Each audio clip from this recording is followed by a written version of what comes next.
नमस्कार मित्रहरू, आज मैले पब्लिक इन्टरनेसनल लको 2075 मा सोधेको क्वेसनहरूको बारेमा सल्भ गरेर यहाँहरू समक्ष प्रस्तुत गर्न गइरहेको छु। यो एन्सर मैले पीडीएफ फर्मेटमा प्रस्तुत गरेकोले यहाँहरूले आफै स्क्रिनमा हेरेर पढेर पनि तयारी गर्न सक्नुहुनेछ। पहिलो क्वेसन रहेको छ, what is jurisdiction? Explain the various type of jurisdiction in international law. यो टियु 2075 मा सोधेको हो। अर्थात् अधिकार क्षेत्र भनेको के हो? अन्तर्राष्ट्रिय कानुनमा अधिकार क्षेत्रका विभिन्न प्रकारहरू बारे वर्णन गर्नुहोस्। अब यहाँ सर्वप्रथम जुडिस्डिक्सन अर्थात् क्षेत्राधिकार भनेको के हो त्यो बारे जानकारी लिउँ।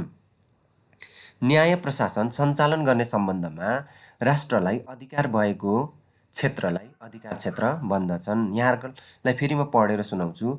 न्याय प्रशासन सञ्चालन गर्ने सम्बन्धमा राष्ट्रलाई अधिकार भएको क्षेत्रलाई अधिकार क्षेत्र भन्दछन्। अन्तर्राष्ट्रिय कानुनमा क्षेत्राधिकार भन्नाले राष्ट्रिय कानुनद्वारा व्यक्ति वा वस्तु वा घटनालाई सञ्चालन, नियमन र नियन्त्रण गर्न सक्ने क्षमता र योगदानलाई मानिन्छ। राष्ट्रले आफ्नो राज्य क्षेत्रको अधिकार कहाँसम्म छ भन्ने विषयलाई क्षेत्राधिकारले अर्थ राख्दछ। अधिकार क्षेत्र अन्तर्गत मुख्य रूपले निम्नलिखित दुई कुराहरू पर्दछन्। पहिलो रहेको छ, राष्ट्रिय न्यायालयले आफ्नो राष्ट्रिय कानुन लागू गरी मुद्दा हेर्न पाउने अधिकार। त्यसरी अर्को रहेको छ, कुनै व्यक्ति, वस्तु वा घटनामाथि नियन्त्रण राख्न पाउने सम्बन्धी राष्ट्रको अधिकार। अब अन्तर्राष्ट्रिय कानुनमा क्षेत्राधिकारका प्रकारहरू के रहेछन् त्यो बारे जानकारी लिउँ।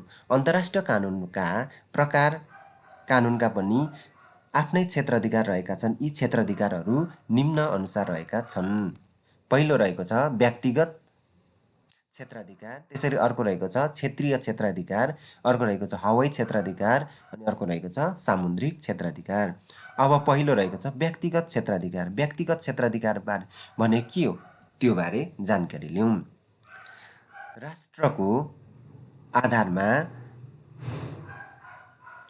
राष्ट्रियताको आधारमा राष्ट्रले आफ्नो व्यक्तिहरूमाथि प्रयोग गर्ने अधिकार क्षेत्रलाई व्यक्तिगत क्षेत्राधिकार भन्दछन्। साधारणतया राष्ट्रले आफ्नो अधिकार क्षेत्रको प्रयोग आफ्नो राज्य क्षेत्रमा रहेका व्यक्तिहरू तथा घटित भएको घटनाको सम्बन्धमा मात्र गर्न सक्ने भए तापनि राष्ट्रको आवश्यक तत्त्वको रूपमा रहेको जनसङ्ख्याको प्रमुख भागको रूपमा रहेका नागरिकहरूसँगको सम्बन्धको घनिष्ठताको आधारमा पनि राष्ट्रले आफ्नो अधिकार क्षेत्रको प्रयोग गर्न सक्दछ। आफ्नो क्षेत्राधिकार अन्तर्गत विदेशमा आफ्ना नागरिकहरूको अधिकार हनन भएमा राष्ट्रले कूटनीतिक संरक्षण प्रदान गर्दछ। त्यसै गरी आफ्ना नागरिकहरूले विदेशमा रहँदा आफ्नो राष्ट्रिय कानुनको उल्लङ्घन गरेमा त्यसमाथि कारबाही गर्ने अधिकार पनि राष्ट्रलाई हुन्छ। तर अर्को राष्ट्रमा स्थानीय राष्ट्रको क्षेत्रीय क्षेत्राधिकार क्षेत्र लागू हुने हुनाले विदेशमा घटित भएका घटनाको सम्बन्धमा कुनै राष्ट्रले व्यक्तिगत अधिकार क्षेत्रको दाबी गरेमा व्यक्तिगत अधिकार क्षेत्र स्थानीय राष्ट्रको क्षेत्रीय अधिकार क्षेत्रसँग बाँधिन जान्छ। क्षेत्रीय अधिकार क्षेत्र र व्यक्तिगत अधिकार क्षेत्र बाँधिन गएको स्थितिमा साधारणतया क्षेत्रीय क्षेत्राधिकार क्षेत्रले प्राथमिकता पाउँदछ। अब अर्को रहेको छ क्षेत्रीय क्षेत्राधिकार। यहाँ क्षेत्रीय क्षेत्राधिकार भने के हो त्यो बारे जानकारी लिउँ। निश्चित क्षेत्र वा सिमाना जसमाथि राष्ट्रको सार्वभौम अधिकार हुन्छ त्यसलाई क्षेत्रीय क्षेत्राधिकार भनिन्छ। सत्ताको आधारमा राष्ट्रले आफ्नो अधिकारलाई नियन्त्रण गरेको हुन्छ र आफ्नो क्षेत्रभित्र हुने सबै घटना राष्ट्रको क्षेत्रीय क्षेत्राधिकारभित्र पर्दछन्। क्षेत्रीय क्षेत्राधिकारको अर्थ यो हुन्छ कि प्रत्येक राष्ट्रले आफ्नो राज्य क्षेत्रमाथि मात्र आफ्नो अधिकार क्षेत्रको प्रयोग गर्न सक्दछ र कुनै अर्को राष्ट्रको राज्य क्षेत्रमा आफ्नो अधिकार क्षेत्रको प्रयोग गर्न पाउँदैन। एउटा राज्यको क्षेत्रीय अधिकारभित्र अर्को राष्ट्रले कुनै हस्तक्षेप गर्न पाउँदैन। त्यसरी अर्को रहेको छ हवाई अधिकार क्षेत्र, जुरिस्डिक्सन अफ एरोस्पेस। क्षेत्रीय समुद्र लगायत सम्पूर्ण राज्य क्षेत्रमाथि अवस्थित रहेको हवाई क्षेत्रमा क्षेत्रीय राष्ट्रको सार्वभौम सत्ता हुन्छ। हवाई सार्वभौम सत्ताको आधारमा हवाई क्षेत्रमा क्षेत्रीय राष्ट्रको अधिकार क्षेत्र लागू हुन्छ। विदेशी व्यापारिक जहाजहरू जुन राष्ट्रको हवाई क्षेत्रमाथि उडान गरिरहेका हुन्छन् त्यसैले राष्ट्रको क्षेत्रीय क्षेत्राधिकार क्षेत्र लागू हुन्छ। विदेशी राष्ट्रको उडान क्षेत्रमाथि उडान गरिरहेको बखत विमानभित्र घटेको देवानी मामिलाहरूको सम्बन्धमा वायुयानको दर्ताको राष्ट्रको अधिकार क्षेत्र लागू हुन्छ र फौजदारी मामिलाको सम्बन्धमा पनि अधिकांश स्थितिहरूमा दर्ताको राष्ट्रको अधिकार क्षेत्र लागू हुन्छ। तर कतिपय स्थितिमा क्षेत्रीय राष्ट्रले आफ्नो अधिकार क्षेत्रको दाबी गर्न सक्दछ। विदेशी हवाई क्षेत्रमाथि उडान गरिरहेको समयमा वायुयान बाहिर घटित भएका सबै देवानी तथा फौजदारी मामिलाको सम्बन्धमा क्षेत्रीय राष्ट्रको अधिकार क्षेत्र लागू हुन्छ।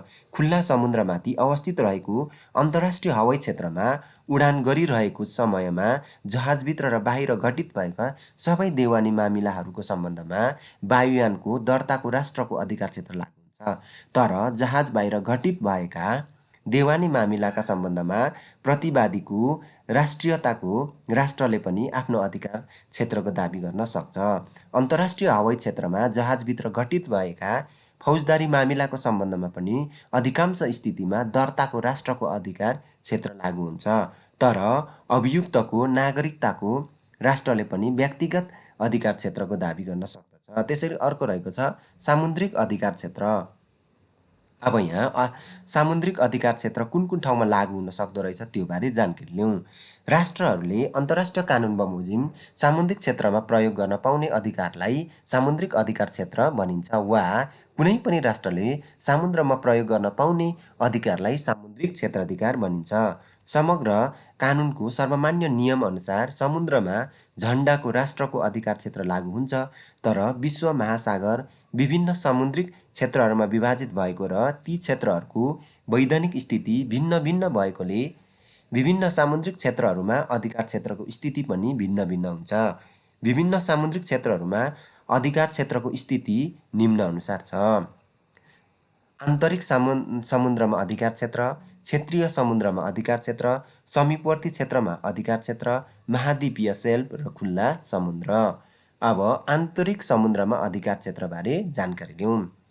आन्तरिक समुद्र र त्यहाँ रहेको सामुद्रिक बन्दरगाहहरू तटवर्ती राष्ट्रको राज्य क्षेत्र मानिने हुनाले त्यस क्षेत्रमा रहेका विदेशी व्यापारिक जहाजमा तटवर्ती राष्ट्रको अधिकार क्षेत्र लागू हुन्छ। तर निजले चाहेमा जहाजभित्र घटित भएका देवानी तथा फौजदारी घटनाको सम्बन्धमा आफ्नो अधिकार क्षेत्रको प्रयोग नगर्न पनि सक्दछ। यस्तो स्थितिहरूमा जहाजको झण्डाको राष्ट्रको अधिकार क्षेत्र लागू हुन्छ। साधारणतया तटवर्ती राष्ट्रले जहाजभित्र घटेका देवानी घटनाहरूको सम्बन्धमा आफ्नो अधिकार क्षेत्र लागू गर्दैन र जहाजभित्र घटेको फौजदारी घटनाको सम्बन्धमा पनि तबसम्म आफ्नो अधिकार क्षेत्र लाग्दैन जबसम्म ती घटनाहरूले तटवर्ती राष्ट्रको शान्ति र सुव्यवस्थामा बाधा तुल्याउन आन्तरिक समुद्रमा जहाज बाहिर घटित भएका सबै देवानी तथा फौजदारी मामिलाहरूको सम्बन्धमा तटवर्ती राष्ट्रको मात्र अधिकार क्षेत्र लागू हुन्छ। अब अर्को रहेको छ क्षेत्रीय समुद्रमा अधिकार क्षेत्र। बढीमा 12 माइलसम्मको चौडाइ हुन सक्ने क्षेत्रीय समुद्र पनि तटवर्ती राष्ट्रको राज्य क्षेत्र मानिने हुनाले यस क्षेत्रमा पनि तटवर्ती राष्ट्रको क्षेत्रीय अधिकार लागू हुन्छ। यस क्षेत्रमा विदेशी जहाजद्वारा निर्दोष यात्रा गर्न सक्दछ। निर्दोष यात्रा गर्ने व्यापारिक जहाजभित्र घटेको देवानी मामिलाहरू सम्बन्धमा झण्डाको राष्ट्रको अधिकार क्षेत्र लागू हुन्छ। त्यसै अर्को रहेको छ समीपवर्ती क्षेत्रमा अधिकार क्षेत्र। क्षेत्रीय समुद्रसँग जोडिएको तर क्षेत्रीय समुद्रभन्दा बाहिर अवस्थित रहेको र बढीमा 24 माइलको चौडाइ भएको समीपवर्ती क्षेत्रमा क्षेत्रीय राष्ट्रले आफ्नो राजस्व सम्बन्धी, भान्सार सम्बन्धी, अध्यागमन सम्बन्धी र स्वास्थ्य सम्बन्धी नियमको उल्लङ्घन गर्ने जहाजलाई पक्राउ गर्न सक्दछ। 4 नम्बर रहेको छ क्षेत्रीय महाद्वीपीय शेल्फ क्षेत्राधिकार। घटीमा 200 बढीमा 350 माइलसम्मको चौडाइ भएको महाद्वीपीय शेल्फमा निर्जीव स्रोतहरूको अन्वेषण शोषण सम्बन्धमा तटवर्ती राष्ट्रलाई एकलौटी अधिकार हुने हुनाले ती अधिकारहरू उपभोगको सम्बन्धमा तटवर्ती राष्ट्रले नियमहरू बनाउन सक्दछ। त्यसरी 5 नम्बर रहेको छ खुल्ला समुद्र अधिकार क्षेत्र। खुल्ला समुद्र सबै राष्ट्रहरूको समान अधिकार हुने हुनाले यस क्षेत्रमा व्यापारिक जहाजभित्र घटेको देवानी मामिलाहरूमा झण्डाको अधिकार क्षेत्र लागू हुन्छ। तर जहाज बाहिर घटेका देवानी घटनाहरूको सम्बन्धमा कुनै ठोस नियम छैन। Immunities and privileges provided to the member of diplomatic mission, अर्थात् यसलाई नेपालीमा कूटनीतिक नियोग र कर्मचारीहरूलाई कस्ता उन्मुक्ति र सुविधाहरू प्रदान गरिएको हुन्छ त्यो बारे लेख्नुहोस्। अब लागौँ कूटनीतिक नियोगका प्रमुख र कर्मचारीलाई कस्ता कस्ता सुविधा र उन्मुक्तिहरू प्रदान गरिएको हुँदो रहेछ। यो पनि TU 2075 मा सोधेको क्वेसन हो। विदेशी कूटनीतिक नियोग प्रमुख र नियोगका कर्मचारीहरूलाई स्थानीय राष्ट्रद्वारा प्रदान गरिने विशेष अधिकार र सुविधाहरूलाई कूटनीतिक उन्मुक्ति तथा सुविधा भन्दछन्। यहाँ मैले डिफिनेसन लेखेको छु। उन्मुक्ति र सुविधा भने के हो, फेरि यहाँलाई म पढेर सुनाउँछु। विदेशी कूटनीतिक नियोग प्रमुख र नियोगका कर्मचारीहरूलाई स्थानीय राष्ट्रद्वारा प्रदान गरिने विशेष अधिकार र सुविधालाई कूटनीतिक उन्मुक्ति तथा सुविधा भनिन्छ। कूटनीतिक नियोगले उपभोग गर्ने उन्मुक्ति र सुविधाहरू निम्नलिखित छन्। अब कस्ता कस्ता उन्मुक्ति र सुविधा पाउँदछन्। पहिलो रहेको छ कूटनीतिक भवनहरूको अनतिक्रमण्यता। यो भनेको कुनै पनि कूटनीतिक नियोगहरूको भवनहरूमा स्थानीय राष्ट्रका अधिकारीहरू अर्थात् कुनै पनि व्यक्तिहरू कूटनीतिक नियोगको प्रमुखको अनुमति बिना कूटनीतिक नियोगको भवनहरूमा प्रवेश गर्न पाउँदैनन्, अर्थात् खानतलासीहरू गर्न पाउँदैनन्। त्यसै गरी अर्को रहेछ अभिलेखहरूको अनतिक्रमण्यता। यसको मतलब कुनै पनि कूटनीतिक नियोग अर्थात् कर्मचारीहरूको अफिसमा राखेको कुनै पनि अभिलेखहरू डाटाहरू स्थानीय राष्ट्रले कलेक्ट गर्न अर्थात् त्यसमा खानतलासी गर्न त्यसमा घुस्न पाउँदैनन्। अब अर्को रहेको छ आर्थिक उन्मुक्ति। आर्थिक उन्मुक्ति भने उनीहरूलाई कुनै भ्याटहरू यस्ताहरूमा उनीहरूलाई उन्मुक्ति दिएको हुन्छ। अर्को रहेको छ सुविधा। अब पहिलो रहेको छ कूटनीतिक भवनको अनतिक्रमण्यता भने के हो त्यो बारे जानकारी लिउँ। यहाँ भवन भन्नाले नियोग प्रमुखको निवासी स्थान लगायत कूटनीतिक नियोगद्वारा प्रयोग गरिने सबै भवनहरू र तिनलाई घेर्ने, यहाँ हेर्ने भएछ, घेर्ने पर्खालहरूलाई समेत जनाउँदछ। कूटनीतिक नियोगको भवन अनतिक्रमण्यता मानिन्छ। अनतिक्रमण्यता भनेको त्यहाँ घुसपैठ गर्न पाउँदैन, अर्थात् नियोग प्रमुखको प्रत्यक्ष अनुमति बिना स्थानीय अधिकारीहरूले कूटनीतिक नियोगको प्रवेश गर्न त्यहाँ रहेको सामानको खानतलासी लिने वा जफत गर्न पाउँदैनन्। आगलागी जस्ता दैवी प्रकोपको स्थितिहरूको सम्बन्धमा भियेना सन्धिमा कुनै उल्लेख छैन, तर यस्ता स्थितिहरूमा पनि स्थानीय अधिकारीहरूले प्रवेश गर्न र उद्धार कार्य सञ्चालन गर्न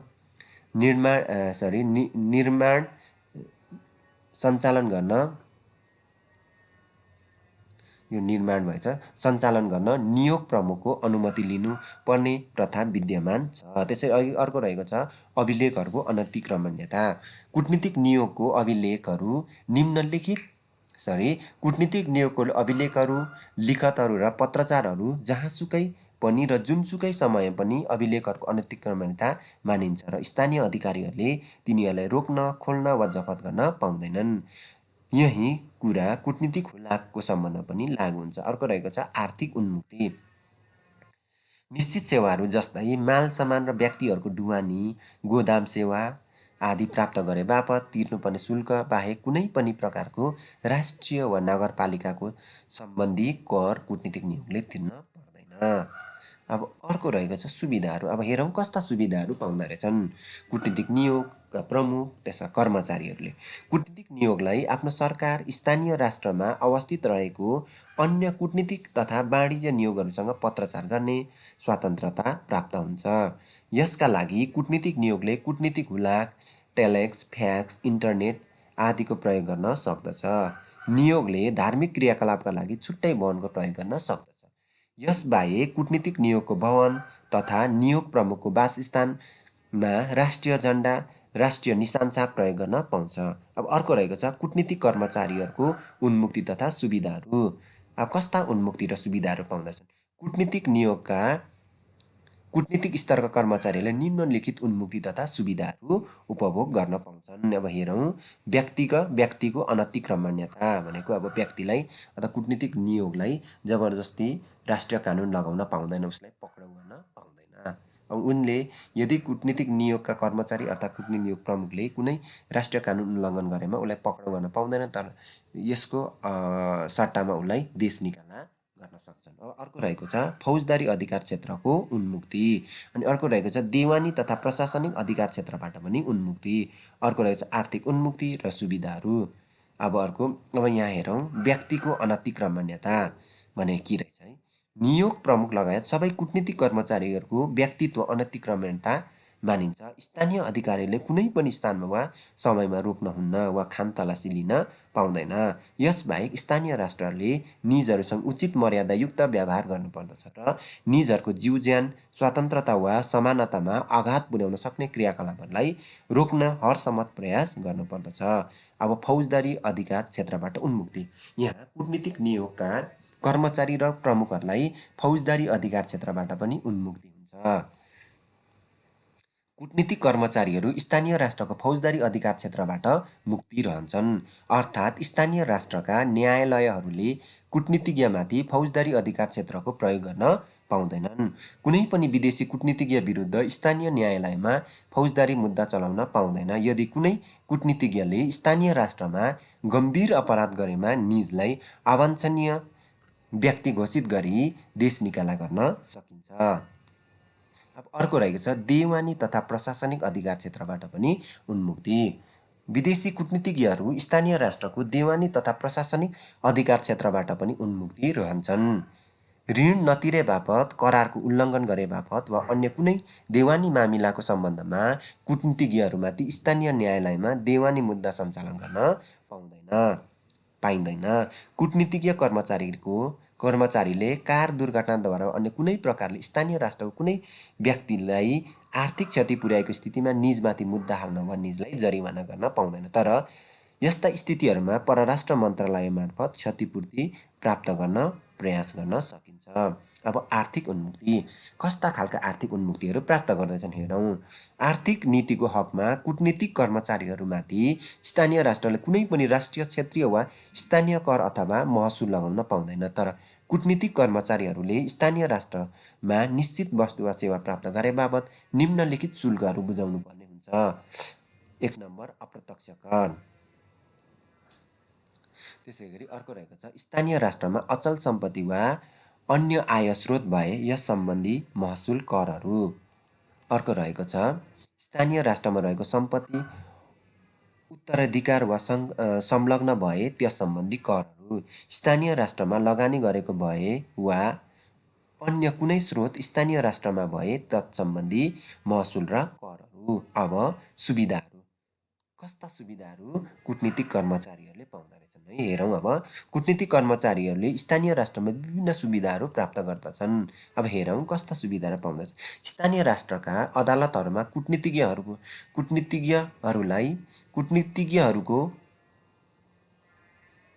सरी म फेरि यहाँलाई पढेर सुनाउँछु, यहाँ अलिक मिस्टेक भएछ। स्थानीय राष्ट्रका अदालतहरूमा कूटनीतिज्ञहरूलाई साक्षीको रूपमा प्रस्तुत गर्न पाइँदैन र साथै उनीहरूमाथि स्थानीय राष्ट्रमा लागू रहेको अनिवार्य सैनिक सेवा वा सामाजिक सुरक्षा सम्बन्धी व्यवस्था लागू हुँदैन। नियोग अथवा आफ्नो परिवारको निजी प्रयोगको लागि आयात गर्ने सामानमा भान्सार महसुल लिन पाइँदैन। त्यसैगरी अर्को रहेछ कूटनीतिज्ञहरूले प्रतिबन्धित क्षेत्रहरू बाहेक स्थानीय राष्ट्रमा जहाँसुकै पनि स्वतन्त्रतापूर्वक विचरण गर्न पाउँछन् र तिनीहरूलाई पत्रचारको स्वतन्त्रता, सञ्चार सम्पर्कको स्वतन्त्रता र धर्मावलम्बी सम्बन्धी स्वतन्त्रता हुन्छ। यसबाहेक कूटनीतिक नियोगको प्रमुखले आफ्नो निवास स्थान र सवारी साधनमा आफ्नो राष्ट्रको झन्डा प्रयोग गर्न पाउँछ। अब वाणिज्य द्वितीय उन्मुक्ति तथा सुविधाहरू के रहेछन् त्यो बारे जानकारी लिउँ। वाणिज्य द्वितीय सम्बन्ध विषयक सन् 1963 को भियेना सन्धि अनुसार वाणिज्य नियोगले यस प्रकारको सुविधा तथा उन्मुक्तिहरू प्राप्त गर्छन्। हेरौँ कस्तो रहेछ उनीहरूको अनतिक्रमण्यता। अर्को रहेको छ अभिलेखहरू, लिखतहरू, सम्पत्तिहरू वा वाहनहरूको अनतिक्रमण्यता। खानतलासी, जफत आदि प्रशासनिक कारबाहीबाट उन्मुक्ति। आर्थिक उन्मुक्ति। आफ्नो तथा विदेशी सरकार आफ्नो तथा विदेशी कूटनीतिक नियोग र वाणिज्य नियोगहरूसँग सञ्चार सम्पर्कको स्वतन्त्रता। आफ्नो राष्ट्रिय झन्डा र निशान छापको प्रयोग आदिको सम्बन्धमा कूटनीतिक नियोग। अब अर्को रहेको छ define treaties and discuss the mode of termination of treaty, यो पनि TU 2075 मा सोधेको हो। अर्थात् सन्धि भनेको के हो र सन्धिको समाप्तिको आधारबारे लेख्नुहोस्। सन्धि भनेको के हो त्यो बारे जानकारी लिउँ। अन्तर्राष्ट्रिय कानुनको मुख्य स्रोत नै सन्धि हो, अर्थात् अन्तर्राष्ट्रिय कानुनको आधारभूत सिद्धान्त नै सन्धि हो। दुई वा दुईभन्दा बढी राष्ट्रहरूबीच भएको लिखित सम्झौता सहमतिलाई सन्धि भनिन्छ। भियेना सन्धिको धारा 2 अनुसार अन्तर्राष्ट्रिय सन्धि भन्नाले राष्ट्रहरूबीचको त्यस्तो लिखित सम्झौतालाई जनाउँदछ जुन अन्तर्राष्ट्रिय कानुनद्वारा सञ्चालित हुन्छ। अन्तर्राष्ट्रिय सन्धिहरू अन्तर्राष्ट्रिय कानुनको विभिन्न विषयहरू बन्न सक्ने हुनाले अन्तर्राष्ट्रिय सन्धिलाई निम्नलिखित तरिकाबाट परिभाषित गर्न सकिन्छ। अन्तर्राष्ट्रिय सन्धि अन्तर्राष्ट्रिय कानुनका विषयहरू बीचको यस्तो सम्झौतालाई भन्छ जसले सम्झौताका पक्षहरूका लागि अधिकार तथा कर्तव्यको सिर्जना गर्दछ र जुन सम्झौता अन्तर्राष्ट्रिय कानुनद्वारा सञ्चालित हुन्छ। सन्धिलाई विभिन्न विद्वानहरूले आफ्नै ढङ्गले अर्थ्याएका छन्। तीमध्ये केही परिभाषाहरू यस प्रकार रहेका छन्।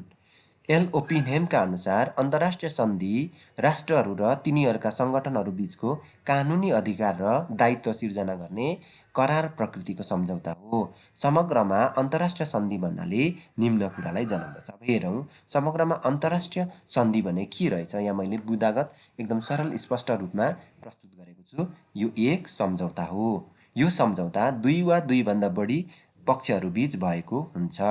यस सम्झौताका पक्षहरूमा अन्तर्राष्ट्रिय व्यक्तित्व हुन्छ।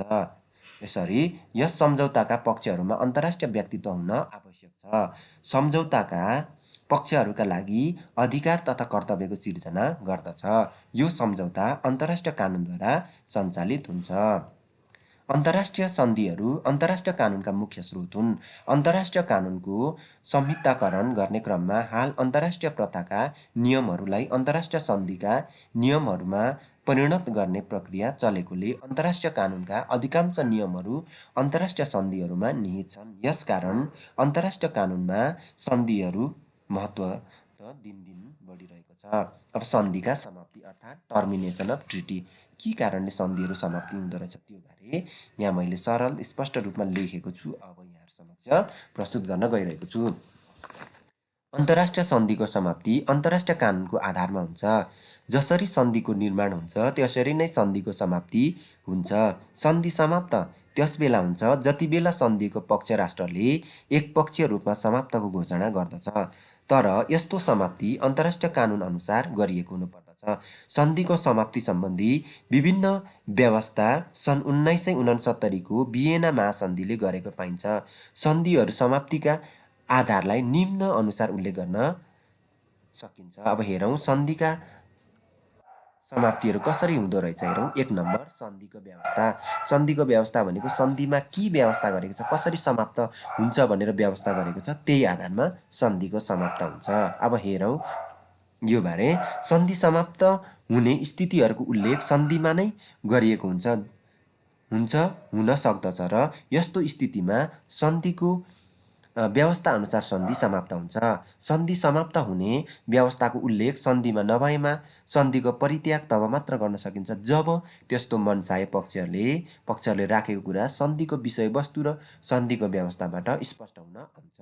अब अर्को तरिका रहेछ सन्धिको समाप्ति हुने भनेको सहमतिद्वारा पनि सन्धिको समाप्त गर्न सकिन्छ। सन्धिका सबै पक्षहरू सन्धि समाप्त गर्न सम्म सहमत भएमा सन्धि समाप्त हुन्छ।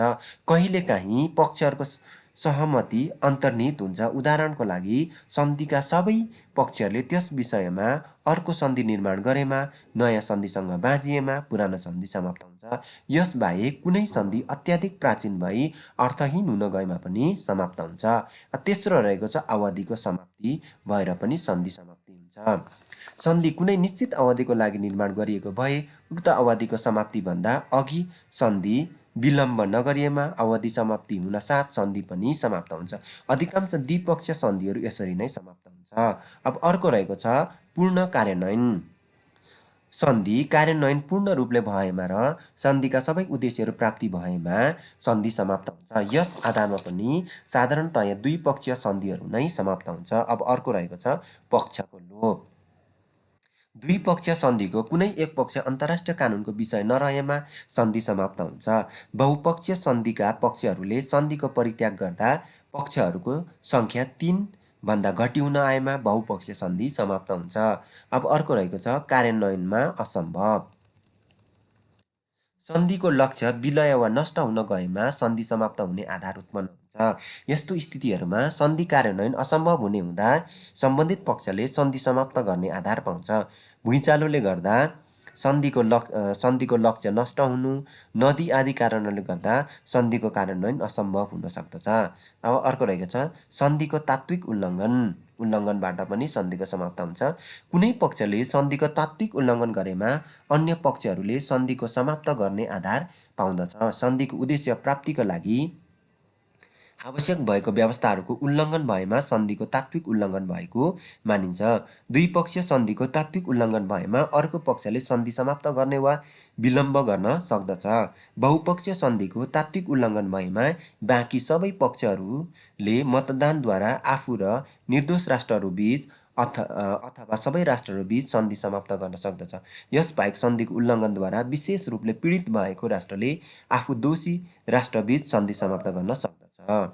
त्यसैगरी अर्को क्वेसन रहेको छ what are the various sources of international law, अर्थात् अन्तर्राष्ट्रिय कानुनका मुख्य स्रोतहरू के हुन् त्यो बारे लेख्नुहोस्। यो पनि TU 2075 सोधेको क्वेसन हो। अब यहाँहरूलाई म पढेर सुनाउँछु। ती सबै नियमहरू जसले अन्तर्राष्ट्रिय कानुनका विषयहरूको आचरणलाई निर्धारित गर्दछ त्यसलाई अन्तर्राष्ट्रिय कानुनको स्रोत भनिन्छ। फेरि यहाँहरूलाई म एकचोटि पढेर सुनाउँछु। ती सबै नियमहरू जसले अन्तर्राष्ट्रिय कानुनका विषयहरूको आचरणले निर्धारित गर्दछ त्यसलाई अन्तर्राष्ट्रिय कानुनको स्रोत भनिन्छ। अन्तर्राष्ट्रिय कानुनको स्रोत भन्नाले ती सबै अर्थात् सामग्रीहरूलाई जनाउँदछ जुन कुनै निश्चित अन्तर्राष्ट्रिय स्थितिहरूमा लागू हुन सक्दछ र त्यस स्थितिसँग सम्बन्धित अन्तर्राष्ट्रिय कानुनको विषयहरूका लागि बाध्यात्मक हुन्छन्। अन्तर्राष्ट्रिय न्यायालयको विधानको धारा 38मा अन्तर्राष्ट्रिय कानुनको स्रोतहरूबारे उल्लेख गरिएका छन् जुन यस प्रकार रहेका छन्। अब के रहेछ त अन्तर्राष्ट्रिय न्यायालयको धारा 38मा उल्लेख गरेका अन्तर्राष्ट्रिय कानुनका स्रोतहरू 1 नम्बर रहेको छ अन्तर्राष्ट्रिय सन्धिहरू, 2 नम्बर रहेको छ अन्तर्राष्ट्रिय प्रथाहरू, 3 नम्बर रहेको छ कानुनका सामान्य सिद्धान्तहरू, 4 नम्बर रहेको छ न्यायिक निर्णयहरू, 5 नम्बर रहेको छ लेखकहरूको अध्यापनहरू। अब हेरौँ अन्तर्राष्ट्रिय सन्धिहरू कसरी अन्तर्राष्ट्रिय कानुनका स्रोत बन्द रहेछन्। अन्तर्राष्ट्रिय कानुनका स्रोतहरूमध्ये अन्तर्राष्ट्रिय सन्धिको अत्यन्त महत्त्वपूर्ण स्थान छ। भियेना सन्धि 1969 अनुसार अन्तर्राष्ट्रिय सन्धि भन्नाले राष्ट्रहरूबीचको त्यस्तो लिखित सम्झौतालाई जनाउँदछ जुन अन्तर्राष्ट्रिय कानुनद्वारा सञ्चालित हुन्छ। अन्तर्राष्ट्रिय सन्धिलाई अन्तर्राष्ट्रिय कानुनका 2 वा 2 भन्दा बढी विषयहरूबीचको सम्झौताको रूपमा लिन सकिन्छ। अन्तर्राष्ट्रिय सन्धि विभिन्न प्रकारका हुन्छन्। द्विपक्षीय सन्धि, बहुपक्षीय सन्धि, करार प्रकृतिको सन्धि, कानुन निर्माण गर्ने प्रकृतिको सन्धि, विश्वव्यापी सन्धि। यस्ता सन्धिहरूको विश्वव्यापी रूपमा आपसी सम्बन्ध स्थापित गर्न यस्ता सन्धिहरू अनिवार्यता हुन्छ। यी सन्धि सम्झौता बिना अन्तर्राष्ट्रिय रूपमा राष्ट्रहरूबीच सम्बन्ध कायम गर्न सकिँदैन। यस्ता सन्धि सम्झौताहरू निम्नलिखित हुन अनिवार्य छ। अब दोस्रो रहेको छ अन्तर्राष्ट्रिय प्रथाहरू। यो पनि अन्तर्राष्ट्रिय कानुनको मुख्य स्रोत हो। वैज्ञानिक रूपमा आवश्यक ठानी राष्ट्रले लामो अवधिसम्म आफ्नो पारस्परिक सम्बन्धमा सञ्चालन गरेको व्यवहारलाई अन्तर्राष्ट्रिय प्रथा भनिन्छ। अन्तर्राष्ट्रिय प्रथा अन्तर्राष्ट्रिय कानुनको दोस्रो महत्त्वपूर्ण स्रोत हो। अन्तर्राष्ट्रिय कानुनको विकासको प्रारम्भिक चरणमा अन्तर्राष्ट्रिय कानुनको मुख्य स्रोत मानिन्थ्यो र अन्तर्राष्ट्रिय कानुनमा प्रथाजनित नियमहरूको बाहुल्यता थियो। तर आधुनिक समयमा प्रथाहरूको स्थापना, विभिन्न अन्तर्राष्ट्रिय सन्धिहरूको निर्माण भइसकेकोले अन्तर्राष्ट्रिय कानुनको स्रोतको रूपमा प्रथाको सन्धिभन्दा कम महत्त्वपूर्ण स्थान छ। यस्तो भए तापनि अन्तर्राष्ट्रिय कानुनका सबै क्षेत्रहरूमा अन्तर्राष्ट्रिय सन्धिहरूको निर्माण नभएको हुनाले अन्तर्राष्ट्रिय प्रथाको पनि महत्त्वपूर्ण स्थान छ। तेस्रो रहेको छ यसको अन्तर्राष्ट्रिय कानुनको स्रोत कानुनका सामान्य सिद्धान्तहरू। अन्तर्राष्ट्रिय न्यायालयको परिनियमका धारा 38 अनुसार कानुनको सामान्य सिद्धान्त अन्तर्राष्ट्रिय कानुनको तेस्रो प्रमुख स्रोत हो। अन्तर्राष्ट्रिय न्यायालयले प्रयोग गर्ने स्रोतको रूपमा यो प्रमुख स्रोत भए तापनि अन्तर्राष्ट्रिय कानुनको स्रोतको रूपमा यो सहायक स्रोत मात्र हो।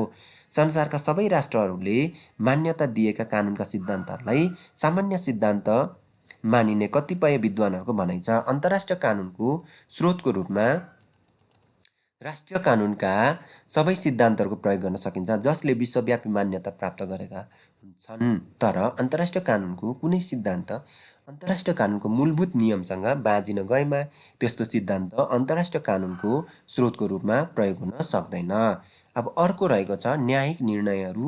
न्यायिक निर्णयहरू पनि अन्तर्राष्ट्रिय कानुनका स्रोतहरू हुन्। न्यायालयका निर्णयहरू उचित कानुनको पत्ता लगाउनमा लायक हुन्छन्। कुनै अन्तर्राष्ट्रिय विवादहरूको सम्बन्धमा स्रोतहरूको अभाव रहेमा सम्बन्धित विवादसँग मिल्दाजुल्दा विवादहरूको सम्बन्धमा गरिएका निर्णयलाई पनि दृष्टिगत गर्न सकिन्छ। अन्तर्राष्ट्रिय न्यायालयको परिनियमको धारा 38ले कानुनको नियम निर्धारित गर्ने प्रायोजनका लागि न्यायिक निर्णयलाई सहायक स्रोतको मान्यता प्रदान गरेको छ। अब अर्को रहेको छ लेखकका अध्यापनहरू। यसलाई पनि अन्तर्राष्ट्रिय कानुनको स्रोतको रूपमा मान्न सकिन्छ। अन्तर्राष्ट्रिय न्यायालयको परिनियमको धारा 38ले अन्तर्राष्ट्रिय कानुनको क्षेत्रमा उच्चतम योग्यता प्राप्त विद्वानहरूको रचनालाई कानुनको नियम निर्धारित गर्ने प्रायोजनका लागि सहायकको रूपमा स्वीकार गरेको छ। अन्तर्राष्ट्रिय कानुनको जगतमा ख्यातिप्राप्त ह्युगो ग्रोसेस, ओपेनहेम विद्वानहरूको लेखहरूमा अन्तर्राष्ट्रिय समस्याहरू र तिनको कुनै विवादको सम्बन्धमा सन्धि वा प्रथा उपलब्ध नभएमा ती विद्वानहरूको लेखहरूमा भएको विवेचनाको सहारा लिन सकिन्छ। त्यसैगरी अर्को क्वेसन रहेको छ, यो TU 2075 सोधेको क्वेसन हो। Explain the relationship between international law and municipal ल। What are the theories for domestication of international law into municipal law? अर्थात् यसलाई नेपालीमा भन्दा अन्तर्राष्ट्रिय कानुन र राष्ट्रिय कानुनको सम्बन्धबारे लेख्नुहोस्। राष्ट्रिय कानुनमा अन्तर्राष्ट्रिय कानुनको कार्यान्वयनबारे प्रतिपादित सिद्धान्तहरूबारे लेख्नुहोस्। अब सर्वप्रथम यहाँ अन्तर्राष्ट्रिय कानुन र राष्ट्रिय कानुन बीच कस्तो सम्बन्ध रहेछ त्यो बारे जानकारी लिउँ। अन्तर्राष्ट्रिय कानुन र राष्ट्रिय कानुन बीच सम्बन्ध। अन्तर्राष्ट्रिय कानुन र राष्ट्रिय कानुन बीच कस्तो सम्बन्ध छ र यस सम्बन्धको प्रकृति कस्तो छ भन्ने कुरा विवादास्पद रहिआएको छ। अन्तर्राष्ट्रिय कानुन र राष्ट्रिय कानुनको आपसी सम्बन्धबारे दुईवटा प्रमुख तर परस्पर विरोधी सिद्धान्तहरू छन्। अब हेरौँ कस्ता सिद्धान्त रहेछन्। एक नम्बर रहेको छ एकत्ववाद, अर्को रहेको छ द्वैतवाद। अब एकत्ववादले अन्तर्राष्ट्रिय कानुन र राष्ट्रिय कानुन बीच कस्तो सम्बन्ध हुँदो रहेछ अर्थात् कस्तो सम्बन्ध हुन्छ भनेर व्याख्या गरेको रहेछ त्यो बारे जानकारी लिउँ। यस सिद्धान्त अनुसार कानुन ज्ञानको एक क्षेत्र हो तथा राष्ट्र र अन्तर्राष्ट्रिय कानुन ज्ञानको दुई शाखा हुन्। एकत्ववाद अनुसार राष्ट्रिय र अन्तर्राष्ट्रिय कानुन दुवै कुनै न कुनै मानव समुदायमा लागू हुन्छन् र दुवै कानुनको मूलमा मानिस रहेको हुन्छ तथा जुनसुकै कानुन पनि मानिसको लागि मात्र बनेको हुन्छ, मूलमा मानिस रहेको हुन्छ। एकत्ववाद सिद्धान्तका अनुयायीहरूका अनुसार राष्ट्रिय कानुन र अन्तर्राष्ट्रिय कानुन दुवैको प्रकृति एकै नासको हुन्छ र उनीहरू दुवैको आपसमा घनिष्ठ सम्बन्ध छ। उनीहरू दुवैले एक अर्कामाथि प्रभाव पारिरहेको हुन्छ। यसको कारण राष्ट्रिय कानुन र अन्तर्राष्ट्रिय कानुन दुवैको अध्ययन एउटै परिप्रेक्ष्यमा गरिन्छ। अर्थात् एकत्ववादका अनुसार यो सिद्धान्तका अनुसार चाहिँ राष्ट्रिय कानुन र अन्तर्राष्ट्रिय कानुनहरू बीच चाहिँ घनिष्ठ सम्बन्ध रहेको छ भन्छ। अब अर्को रहेको छ द्वैतवाद। तर द्वैतवादले चाहिँ अन्तर्राष्ट्रिय कानुन र राष्ट्रिय कानुन बीच चाहिँ तपाईँको समानता छैन, त्यसकारण यिनीहरू घनिष्ठता सम्बन्ध छैन भन्ने कुरा उल्लेख गर्छ। अब हेरौँ यो बारे। यस सिद्धान्त अनुसार राष्ट्रिय कानुन र अन्तर्राष्ट्रिय कानुन निम्नलिखित कारणहरूले गर्दा दुई बेग्ला बेग्लै छन् र उनीहरूले एक आपसमा प्रभाव पारेको हुँदैन। के कारणले चाहिँ एक अर्कालाई प्रभाव पारेको हुँदैन रहेछ हेरौँ। स्रोतहरू बेग्ला बेग्लै छन्। अर्को रहेको छ यिनका विषयहरू बेग्ला बेग्लै छन् हुनुपर्ने, यहाँ देख्दैछन् यिनका विषयहरू बेग्ला बेग्लै छन्। त्यसै 3 नम्बर रहेको छ यिनका कार्यक्षेत्र बेग्ला बेग्लै छन्। 4 नम्बर छ यिनका निर्माण तथा कार्यान्वयन सम्बन्धी प्रक्रिया बेग्ला बेग्लै छ। 5 नम्बर छ यी दुई कानुनी व्यवस्थाहरूमध्ये एकले अर्काका नियमहरू निर्माण गर्न वा परिवर्तन गर्न सक्दैनन्। अब राष्ट्रिय कानुनमा अन्तर्राष्ट्रिय कानुनको कार्यान्वयन कसरी हुँदो रहेछ र यस सम्बन्धी कस्ता सिद्धान्तहरू प्रतिपादित भएका रहेछन् त्यो बारे जानकारी लिउँ। यो TU 2075 सोधेकै थियो। राष्ट्रिय कानुनमा अन्तर्राष्ट्रिय कानुनको नियमहरूको कार्यान्वयन हुन अन्तर्राष्ट्रिय कानुनले राष्ट्रिय कानुनमाथि पार्ने प्रमुख प्रभावहरूमध्ये एक प्रमुख प्रभावको रूपमा रहेको छ। राष्ट्रहरूले अन्तर्राष्ट्रिय कानुन अन्तर्गत स्वीकार गरेका दायित्व पुरा गर्ने क्रममा गर्ने क्रममा राष्ट्रिय कानुन प्रभावित हुन स्वाभाविक छ। राष्ट्रिय कानुनको क्षेत्रमा अन्तर्राष्ट्रिय कानुनको कार्यान्वयन कसरी हुन्छ भन्ने सम्बन्धमा निम्नलिखित सिद्धान्तहरू छन्। 1 नम्बर रहेको छ विशिष्टी ग्रहणीकरणको सिद्धान्त, 2 नम्बर रहेको छ रूपान्तरणको सिद्धान्त, त्यसैगरी 3 नम्बर रहेको छ प्रत्यायोजनको सिद्धान्त। अब हेरौँ विशिष्टी ग्रहणीकरणको सिद्धान्त अनुसार चाहिँ कसरी अन्तर्राष्ट्रिय कानुन चाहिँ राष्ट्रिय कानुनमा लागू हुँदो रहेछ त्यो बारे यसले के भन्दो रहेछ त्यो बारे जानकारी। यस सिद्धान्त अनुसार अन्तर्राष्ट्रिय कानुनका नियमहरूलाई राष्ट्रिय कानुनको क्षेत्रमा सिधै लागू गर्न सकिँदैन र यसको लागि अन्तर्राष्ट्रिय कानुनलाई राष्ट्रिय कानुनको क्षेत्रमा विशेष रूपले ग्रहण गर्न आवश्यक छ। यस अनुसार अन्तर्राष्ट्रिय कानुनका नियमहरूलाई राष्ट्रिय कानुनको क्षेत्रमा लागू गर्नका लागि सम्बन्धित ऐनहरू पारित गर्नुपर्दछ वा सम्बन्धित ऐनहरू संशोधन गर्नु पर्दछ। त्यसरी अर्को रहेको छ रूपान्तरणको सिद्धान्त। यो सिद्धान्तले के भन्दो रहेछ त्यो बारे जानकारी लिउँ।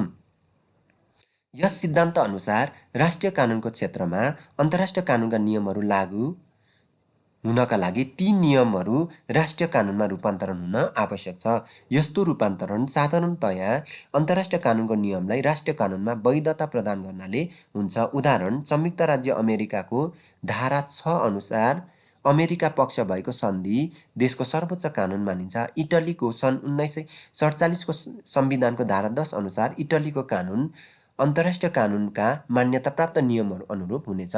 त्यसै गरी वायुयान अपहरण सम्बन्धी अन्तर्राष्ट्रिय कानुनका नियमहरू लागू गर्नका लागि नेपालमा गैर सैनिक उडान दोस्रो संशोधन ऐन 2030 पारित गरेको छ। अब तेस्रो सिद्धान्त रहेको छ प्रत्यायोजित सिद्धान्त। यो सिद्धान्तले के भन्दो रहेछ यस सिद्धान्त अनुसार राष्ट्रिय कानुनको क्षेत्रमा अन्तर्राष्ट्रिय कानुनको नियम लागू गर्न अधिकार अन्तर्राष्ट्रिय कानुनले राष्ट्रिय कानुनमा प्रत्यायोजित गरेकोले प्रत्येक राष्ट्रले आफ्नो संविधान र वैधानिक व्यवस्था अनुसार अन्तर्राष्ट्रिय कानुनको नियमहरूलाई राष्ट्रिय कानुनको क्षेत्रमा लागू गर्दछ।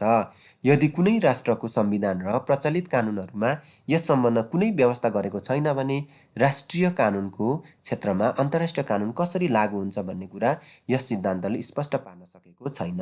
उपयुक्त सिद्धान्तहरूमध्ये कुनैले पनि वास्तविक वस्तुस्थितिलाई स्वागत गर्दैनन्। यस सम्बन्धमा राष्ट्रहरूको व्यवहार महत्त्वपूर्ण छ। त्यसैगरी अर्को क्वेसन रहेको छ यो TU 2075 मा सोधेको क्वेसन हो discuss the subjects of international ल इन ब्रिफ अर्थात् अन्तर्राष्ट्रिय कानुनको विषयबारे विस्तृतमा लेख्नुहोस्। अब अन्तर्राष्ट्रिय कानुनको विषय भने के हो त्यो बारे जानकारी लिउँ। अन्तर्राष्ट्रिय कानुनद्वारा उत्पन्न अधिकारहरू स्वतन्त्र रूपले उपभोग गर्न सक्ने तथा दायित्वहरू स्वतन्त्र रूपले वहन गर्न सक्ने क्षमता भएको एकाइलाई अन्तर्राष्ट्रिय कानुनको विषय भनिन्छ। फेरि यहाँलाई म एकचोटि पढेर सुनाउँछु। अन्तर्राष्ट्रिय कानुनद्वारा उत्पन्न अधिकारहरू स्वतन्त्र रूपले उपभोग गर्न सक्ने तथा दायित्वहरू स्वतन्त्र रूपले वहन गर्न सक्ने क्षमता भएको एकाइलाई अन्तर्राष्ट्रिय कानुनको विषय भनिन्छ। अन्तर्राष्ट्रिय कानुनको विषय हुनका लागि कुनै पनि एकाइमा अन्तर्राष्ट्रिय व्यक्तित्व हुन आवश्यक छ। अन्तर्राष्ट्रिय व्यक्तित्व भन्नाले अन्तर्राष्ट्रिय अधिकारको उपभोग गर्ने, अन्तर्राष्ट्रिय दायित्वहरू वहन गर्ने तथा अन्तर्राष्ट्रिय सम्बन्धहरूमा भाग लिने क्षमताहरू हुन् जुन एकाइमा विद्यमान रहन्छ। त्यस्तो एकाइलाई अन्तर्राष्ट्रिय व्यक्तित्व भनिन्छ। अन्तर्राष्ट्रिय कानुनको विषयको बारेमा विभिन्न विद्वानहरूबीच मत भिन्नता रहेको देखिन्छ। कसैले राज्यलाई मात्र केन्द्रबिन्दुमा बनाएर आफ्नो धारणा राखेको देखिन्छ भने कसैले व्यक्तिलाई केन्द्रबिन्दुमा राखेर धारणा अगाडि सारेको देखिन्छ त कसैले अन्तर्राष्ट्रिय सङ्घ संस्थालाई समेत अन्तर्राष्ट्रिय कानुनको विषयको रूपमा स्वीकार गरेको देखिन्छ। अन्तर्राष्ट्रिय कानुनको विकासको प्रारम्भमा राष्ट्र अन्तर्राष्ट्रिय कानुनको एकमात्र विषय मानिन्थ्यो तर अन्तर्राष्ट्रिय कानुनको विकासको परिणामस्वरूप अन्तर्राष्ट्रिय कानुनको विषयमा पनि वृद्धि भएको छ।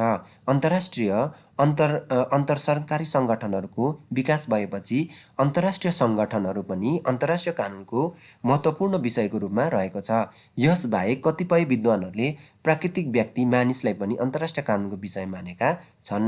यस प्रकार समग्रमा हेर्दा अन्तर्राष्ट्रिय कानुनको विषय समयअनुसार यसमा परिवर्तन देखा परेको देखिन्छ।